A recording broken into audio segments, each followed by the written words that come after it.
Okay, picture this. You're in a packed no. Barça are chasing La Liga glory. It's the end of the season. It's a Clásico. It is 3-0. Your heart is pounding. You're at the edge of your seat because Fermín López just breaks into the box, splitting the defenders. He's alone on goal, fires off a right-footed shot that beats Courtois. It hits the back of the net. The Camp Nou goes delirious because Barça win the game and perhaps La Liga title. Or so you think, because Auron, the referee, calls the play back. VAR disallows the goal for a wrongly ruled handball. Now, in this case, it's a hypothetical. However, we have seen this movie before, haven't we? And we are bound to see it again because of two scandals that are shaking Spanish football right now, and nobody is talking about it. One is the mafia-like style takeout and takeover of the current refereeing committee, and two is a power play that continues to pour millions and millions and billions into the pockets of our fiercest rival. Join me on this journey today as I uncover the truth and fight for justice. Stay tuned.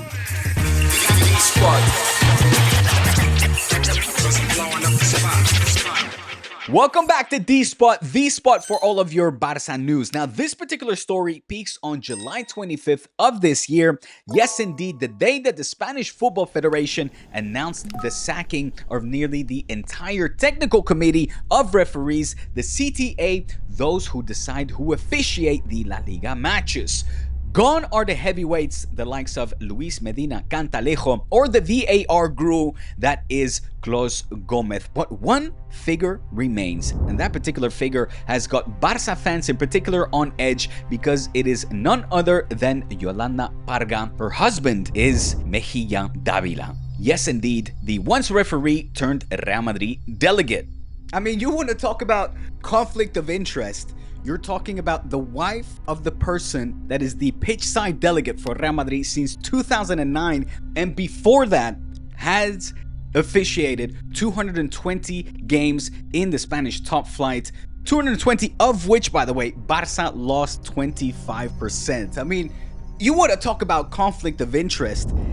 Yolanda Parga, the only person not fired on the 25th of June, herself used to work for Real Madrid and worked her way up the ranks to be in a position that she is now, one of the top CTA officials, delegate, and about to be named, perhaps by the time that you watch this video, already named the top official of the technical committee of Spanish referees. It's unbelievable. And it's not like nothing happened during her tenure so far for the women's division. We all know how Real Madrid won last year's Clásico, their first Clásico in over 19 games, or 19 games. And you talk about conflict of interest when talking about Negreira and trying to wipe out supposedly everybody that had ties to Negreira. Nobody has passed through the top branches of Spanish football without having direct ties with Real Madrid. And it has been like that. It has been like that. You kidding me? It has always been like that. Look at this list. Look at the years of Jose Plata. Look at prior years. It is nothing new here under the sun. So yes, of course this screams another red flag. Why? Well, because the CTA, we know, is more than just whistles, right? It's about power. It's about having the power to decide who officiates what matches. It's about having the power about deciding who reviews the calls. It's about having the power to decide who dictates the flow of the game. And when you know that the people in charge calling the shots have direct ties with your fiercest rival in the league, then, well, obviously there's going to be uproar. Obviously there's going to be a sensation that, hey, the odds are stacked against us. Now, if at this point you're dismissing this as a mere conspiracy theory, well, the numbers tell the story too. You see, under Cantalejo's watch, Real Madrid received a staggering number of penalties, far outpacing any other team in La Liga.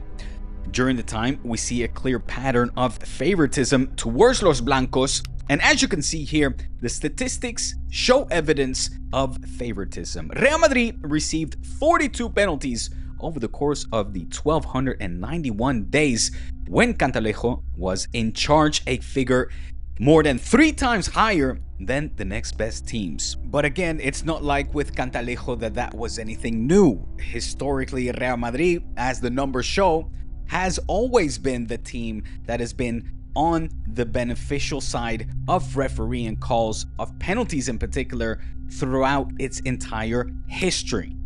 These numbers simply do not lie, and these numbers tell the story and how it will continue. And of course, they will talk about Negreira, something which I have always openly said I do not like. I do not like the fact that money, politics are linked together between the federation and, in this case, Football Club Barcelona. There's a clear link there. The end result of that, a judge still has to decide. After 2 years, they have not found proof. And in fact, bribery has been dismissed, most likely pointing towards disloyal business administration. I hope they get to the bottom of it. Bribery is off the cards, and that has stained this club because of bad business administration. But corruption at the highest level continues to take place under our nose in broad daylight. It is robbery in broad daylight. It always has been, and it is naive to think that it will not continue to be this way given the current circumstances. This quantitative evidence supports the claim of systemic favoritism towards the team of the nation's capital, and suggests as well that the arbitration bias, well, it is not just anecdotal, but rather deeply rooted within the framework of Spanish football. The big hypocrisy in all of this is, of course, the fact that Real Madrid have been the loudest and the harshest when it comes to habitually criticizing the referees over the treatment that they have been receiving while being favored the most. And not content with that, Florentino Perez himself, as has been suggested or admitted rather by Javier Tebas, the Madridista president of La Liga, as well as Lozan, the now newly appointed president of the Spanish Football Federation, Florentinista and Madridista himself, admitting, both of them, about the meetings, the pressures, the phone calls that Florentino Perez has put in with the Lozans, with the Rubiales at that time as well, forcing and pressuring them to change the system from within once again. Real Madrid's ties and involvement in the shakedown are just a glaring issue in the system already questioned for its fairness, and this is a major controversy, make no mistake, in Spanish football involving the restructuring of the refereeing body, the CTA, under the influence of you-know-who, the biggest don of them all, Florentino Perez.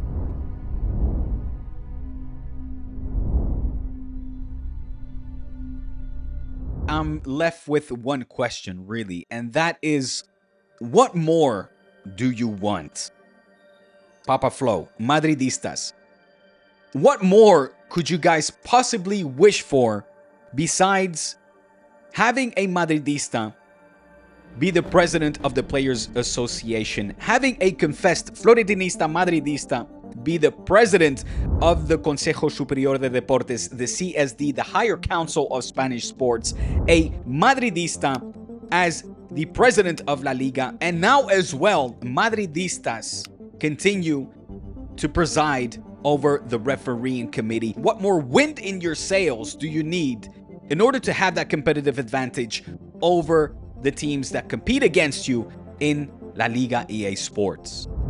And you see, the answer to that question is really quite simple, and that is that the belly of the Blanco Beast is never full. In other words, it is never enough.